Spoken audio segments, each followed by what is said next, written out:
बालमित्रांनो, आज आपण मराठीतील अत्यंत महत्त्वाचा घटक समानार्थी शब्द याचा अभ्यास करणार आहोत। या समानार्थी शब्दामध्ये विविध शब्दांचे समानार्थी शब्द अभ्यासत असतो।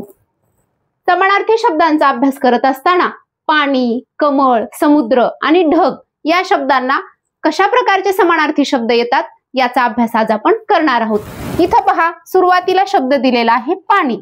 पाण्याला अनेक समानार्थी शब्द इथं लिहिलेले तुम्ही पाहू शकता। पाण्याला जल म्हणतात, नीर, पय, अंबू, जीवन, उदक, आप, वारी, अंभ, सलील अशा प्रकारचे समानार्थी शब्द वापरलेले आहेत। इथं बघा, आप हा शब्द आलेला आहे पाण्यासाठी।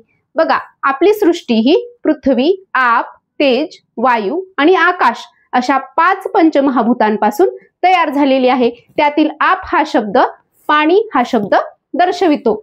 दुसरा शब्द आपण पाहूयात, कमळ।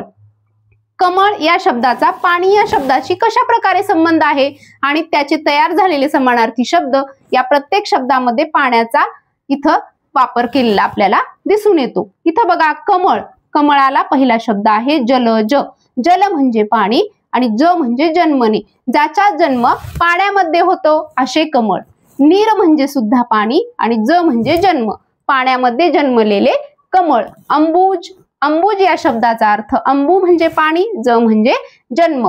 पंकज हा एक वेगळा शब्द आलेला आहे। पंक म्हणजे चिखल आणि ज म्हणजे जन्मने। तुम्ही कमळाचं फूल जर पाहिलं असेल तर ते चिखलामध्ये, पाण्यामध्ये आपल्याला पाहायला मिळतं, म्हणून त्याला समानार्थी शब्द आलेला आहे पंकज, चिखलामध्ये जन्म झालेले कमळ। आता त्याच्या पुढचा शब्द आपण पाहूयात, समुद्र। समुद्र या शब्दाचा सुद्धा पाणी या शब्दाशी अत्यंत जवळून संबंध आहे। कसा तो आपण पाहूयात। जलधी, जल म्हणजे पाणी आणि धी म्हणजे धारण केलेला, ज्याच्यामध्ये पाण्याचा समावेश आहे असा हा समुद्र। पयोधी, पय, पय म्हणजे पाणी, पयोधी म्हणजे धारण केलेला, पाणी धारण केलेला असा हा अथांग असा समुद्र।